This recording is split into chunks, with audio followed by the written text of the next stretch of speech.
یو تابعی دی علی ابن ربیع رحمه الله دی وای د علی رضی الله تعالی عنہ دور خلافت په دغه وخت کې علی رضی الله تعالی عنہ امیر المؤمنین وای زه د سر په سوړلې باندې شاته ناست او حرم او مقام دی هغې ته مو حرم مقام ته وای په لاره باندې روانو دی علی رضی الله تعالی عنہ داسې اسمان ته وکتل او اللهم اغفر لي دا الفاظ وای اللهم اغفر لي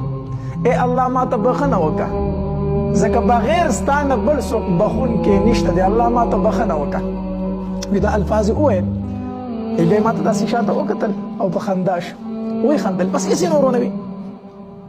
ما ترې نه تپوس وکړو چې ای امیر المؤمنین څه عجیبه کار دی وکړو اول دې اسمان ته وکتل چې اللهم اغفر لي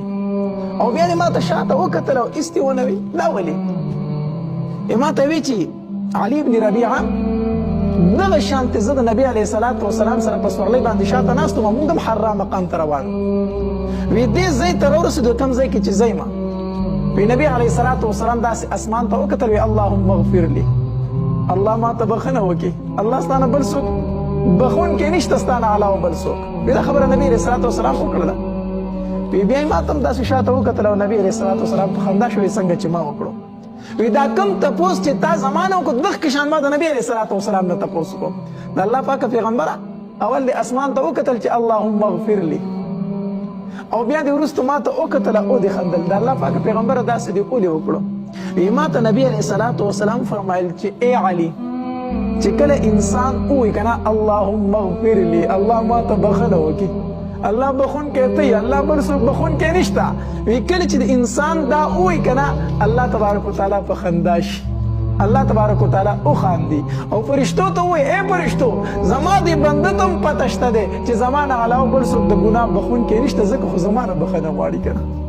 الله تبارک وتعالی په خندا شي سم چې د هغه د شان سره ښایي الله خوشحاله شي وایي دې انسان ته هم علم دی ده ته هم پته ده چې زه صرف ګناهونه معاف کوونکی ما بل څوک نشته دی چې کله درنه هم داسې ګناه وشو یا اسې حالاتو کې کله کله داسې د اسمان ته برګوره وایي الله ما معاف کړه الله ما معاف کړه الله زما ګناهونه ما ته معاف کړه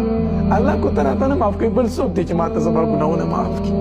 چې کله بنده وي الله ما معاف کړه که نه الله تبارک وتعالی فرشتو باندې فخر کوي ای فرشتو وګورئ زما دې بنده ته که نه دی ما ته سوال کوي ما نه بخښنه غواړي د ده په علم کې هم دا دی چې زما نه علاوه بل څوک بخونکی نشته دی ده زما نه دا امید تړلی دی چې ما به الله بخي ای فرشتو تاسو ګواه شئ دی ما وبخو نو په شپه ورځ کې یو ځل داسې د اسمان ته ګوره او د الله نه د خپلو ګناهونو معافي غواړه الله ما معاف کړه الله ما معاف کړه استغفار ډېر وایي په دې باندې الله تبارک وتعالی ډېر خوشحالېږي